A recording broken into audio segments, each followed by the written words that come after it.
Барлықтарыңызға сәлем. Бүгін сіздерге донердің жасалу жолын ұсынғым келіп отыр. Видеоны соңына дейін қараңыздар және бізге қажетті ингредиенттердің барлығын төмендегі описаниядан көре аласыздар.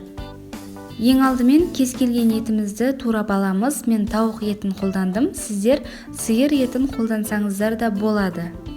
Осылай ұзынша етіп соломка ретінде турап алдым. Негізінен майда кубиктап тураса да болады, бірақтан да ол тез шашылып кететіндіктен осылай соломка ретінде тураған дұрыс деп ойлаймын.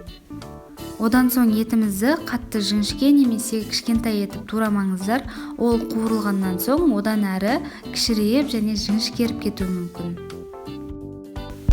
Осы туралған етімізді ыдысымызға салып, бетіне аздаған май құясыздар. Және де дәміне қарай тұз, бұрыш, паприка немесе өзіңіздің жақсы көретін дәмдеуіштеріңізді қоссаңыздар да болады.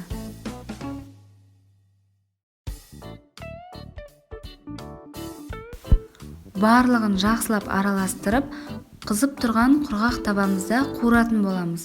Менде газдың асты қатты жанып тұр.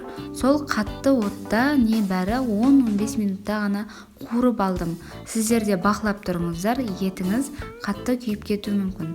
Бізде тауық еті өте тез піседі. Піскен етіңізді бөлек табада суытуға қалдырып қойыңыз. Сонан соң ғана барып көкөністерді турауға кірісеміз.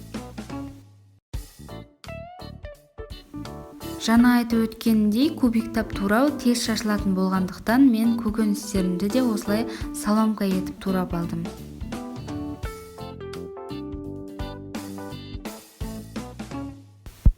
Енді біз соусымызды дайындауға кірісеміз. Біздің бұл соусымыз тартар соусына ұқсас. Тек мұнда тұздалған қияр ғана жоқ, қалғаны бәрі бірдей. Егер де сізде тұздалған қияр бар болса, оны да үккіштен өткізіп қосып жіберіңіз. Бұл соуста майонез бен қаймақты бірге бір қосасыздар, яғни 4 қасық майонез, 4 қасық қаймақ деген сияқты, және қаймақтың орнына айран қолдансаңыздар да болады. Донерімізді жинауға кірісеміз. Ең алдымен салат жапырағын орналастырамыз. Бірақтан да бұл жерде салат жапырағын қосу қажет деген қағида емес. Ішіне өзіңіздің қалаған кез келген нәрселеріңізді қосып жасай берсеңіздер болады. Мысалға, фри не болмаса чипсы деген сияқты. Және сырды да қосып жасасаңыздар болады. Онымен де дәмі өте керемет, ерекше болып шығады. Жалпы үйіңізде не бар, нені қосқыңыз келеді, нені қалайсыз, соның барлығын қолдансаңыз болады.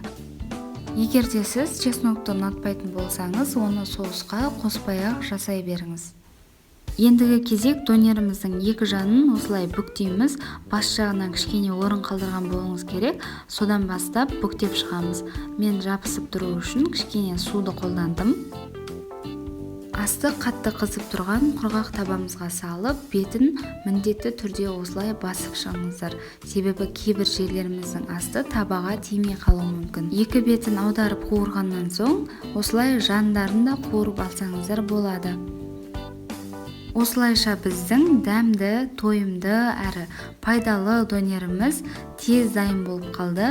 Айтпақшы, бұл тағамды сіздерде донер дейді ма, лаваш дейді ма, немесе шаурма дейді ма, қалай атайсыздар, соны комментарийда бөлісе кетіңіздер. Және де каналға жазылып, лайк басып, қолдап қойыңыздар. Алдағы уақытта көптеген тәтті, дәмді тағамдардың рецепттерімен бөлісемін.